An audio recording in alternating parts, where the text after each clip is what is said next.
Hello guys, welcome back to my YouTube channel class 12th biology के लिए important question में इस video में हम अध्याय 2 पुष्पी पादपों में लैंगिक जनन इस अध्याय को पूरा कंप्लीट करेंगे। इस अध्याय से जो भी आपके ऑब्जेक्टिव क्वेश्चन बन सकते हैं आपके एग्जाम के लिए बहुत ही इंपॉर्टेंट प्रश्न है। सभी प्रश्न एक एक से आप देखना, साथ ही मैं आंसर बताने वाला हूँ। और जिन बच्चों को आंसर पता है वो कमेंट जरूर करें।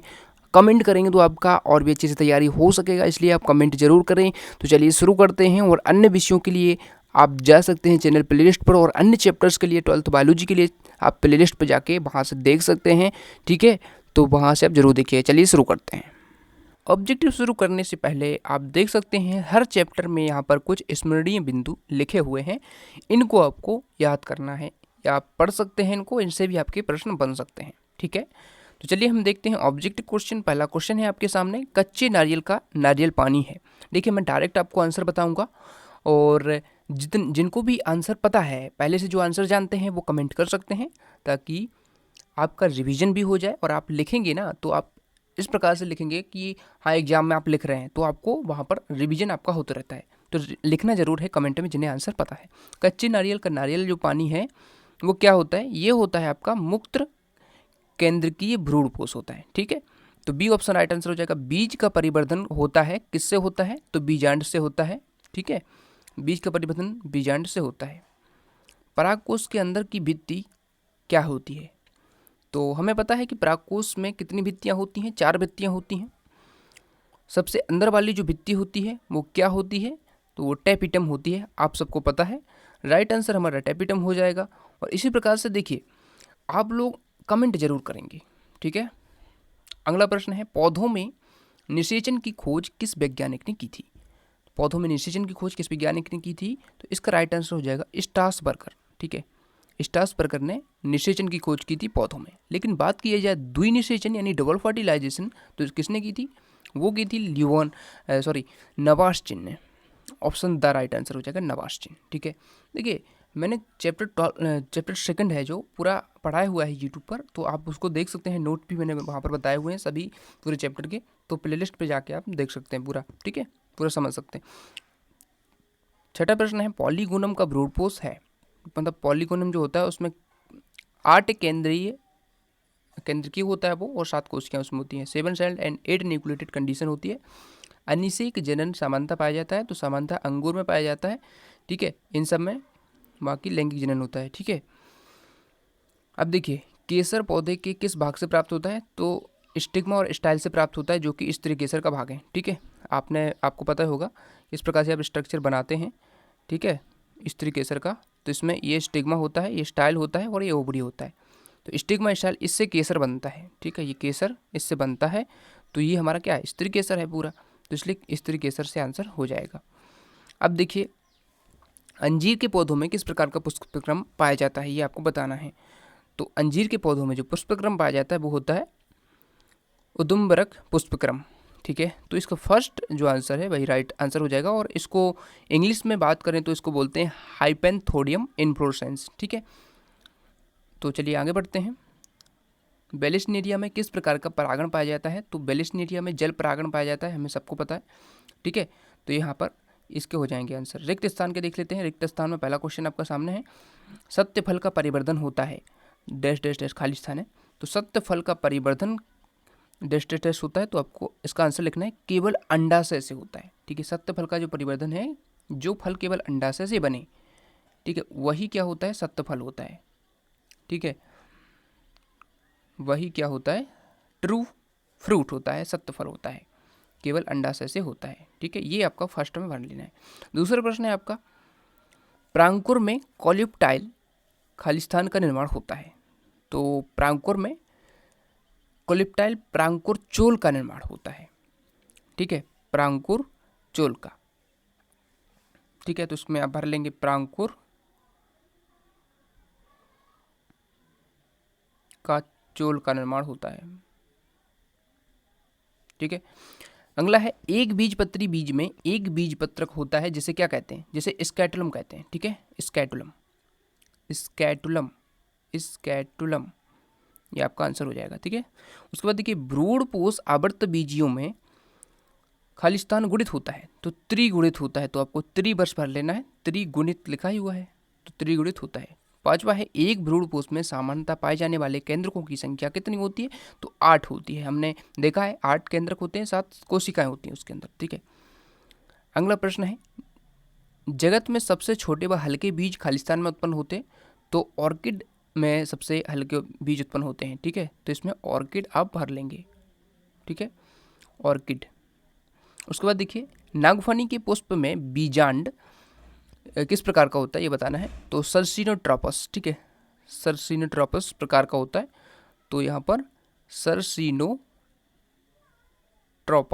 ठीक है, इस प्रकार का होता है। उसके बाद देखिए बिना निषेचन के अंडाशय के फल में विकसित होने की क्रिया क्या कहलाती है, तो बिना निषेचन की अंडाशय फल में विकसित हो जाए तो उसे अनिषेक फलन कहते हैं, ठीक है। तो अनिषेक फलन आप लिख लीजिए इसमें। पराग नलिका की बीजांड द्वार की ओर गति खालिस्तान कहलाती है, तो किसे क्या कहती है, तो उसे बोलते हैं स्पर्शानुवर्तन, ठीक है, पोलन पिस्टल इंटरेक्शन जब होता है तो आपने पढ़ा होगा। तो अगला है 10वां है टेपिटम खालिस्तान को पोषण प्रदान करता है। तो टेपिटम जो होता है बीजाणु मात्र कोशिकाएं जो होती हैं इसको पोषण प्रदान करता है, बीजाणु मात्र कोशिकाएं, ठीक है। तो इसका 10वां हो जाएगा आंसर।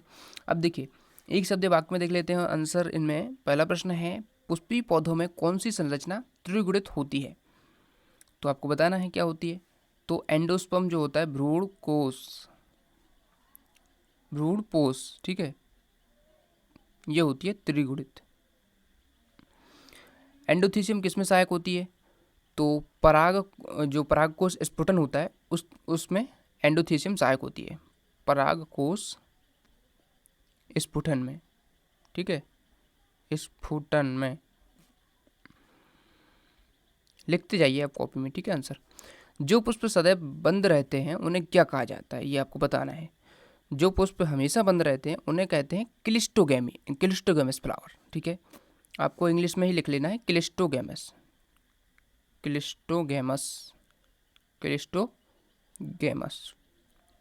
ये हमेशा बंद रहते हैं। चौथा प्रश्न है अंडाशय से फल का निर्माण होने पर वह क्या कहलाता है, तो वो हमने अभी देखा था कि वो सत्य फल कहलाता है, ट्रू फ्रूट, सत्य फल, ठीक है। अंडाशय के अलावा जैसे थैलामस वगैरह से जैसे जो निर्माण होता है फल का, तो वो सत्य फल नहीं होता है, ठीक है। अगला प्रश्न देख सकते हैं किस पौधे की परागकण से त्वचीय एलर्जी होती है, ये आपको बताना है।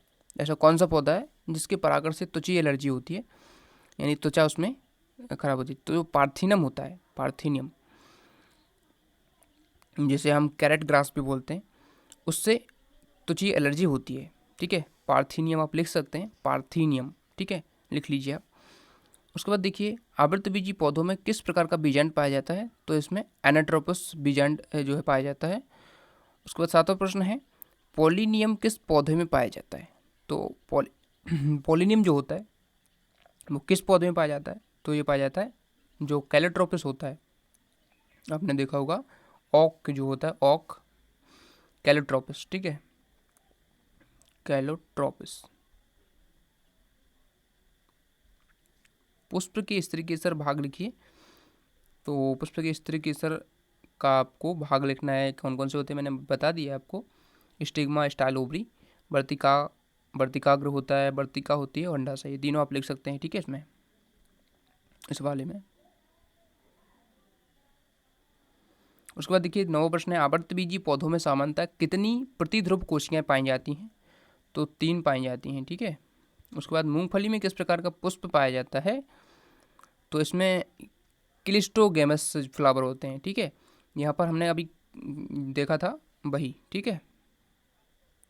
जिस प्रकार से आपके यहाँ पर हो चुके हैं एक शब्द वाक्मूत्र। अब सही जोड़ी हम मैच कर लेते हैं, सही जोड़ी बहुत ही इंपॉर्टेंट सही जोड़ी जो कि हैं। अब देखिए पहली है पार्थिनोजेनेसिस यानी अनिषेक जनन। अनिषेक जनन जो है ये किससे मैच करेंगे, आप मैच करेंगे अनिषेचित अंड से भ्रूण का बनना, ठीक है, दाव वाले से आप मैच कर लेंगे। अनिषेचित अंड जो होता है उससे डायरेक्ट क्या बन जाए, अपना भ्रूण बन जाए, तो ये होता है अनिषेक जनन। अब बहुभ्रूणता क्या होती है, पॉलीएम्ब्रियोनी क्या होती है, हमें बताना है।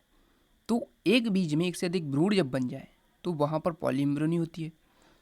असंग जनन क्या होता है, बिना निषेचन के अलैंगिक जनन, ठीक है, या फिर बीज रहित फल? तो आप बताइए, कमेंट कीजिए। तो असंग जनन होता है बा ऑप्शन, ठीक है, यानी कि बिना निषेचन के अलैंगिक जनन, असंग जनन। चौथा प्रश्न है अनिषेक फलन क्या होता है? तो अनिषेक फलन पार्थिनोकार्पी जो केला वगैरह होते हैं उनमें बिना बीज के ही फल बनता है, ठीक है, तो पार्थिनोकार्पी होती है। अब देखते हैं आभासी फल जो होता है वो सेब होता है, क्योंकि ये थैलामस से बनता है। बाकी सब कैसे बनते हैं? अंडाशय से, लेकिन ये थैलामस से बनता है, इसलिए आभासी फल होता है। पुंज फल एग्रीगेट, इससे आप मैच कर लेंगे। रस भरी जो मदार होती है, ठीक है, रस भरी या मदार, इससे आप मैच कर लेंगे।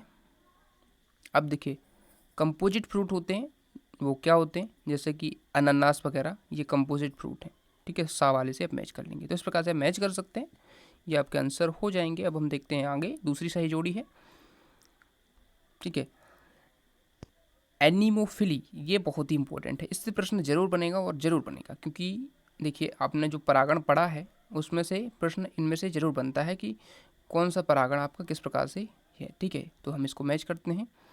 देखिए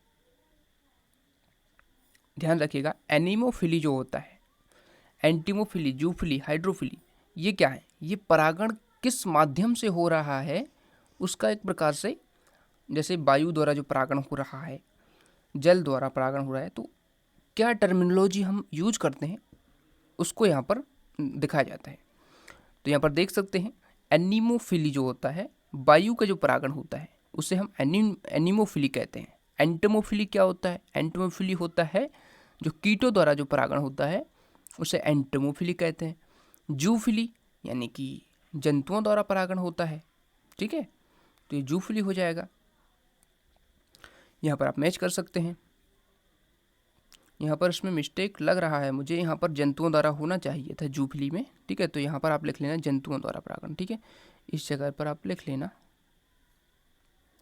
हाइड्रोफिली होता है जल द्वारा परागण, हाइड्रो यानी जल, तो जल द्वारा परागण।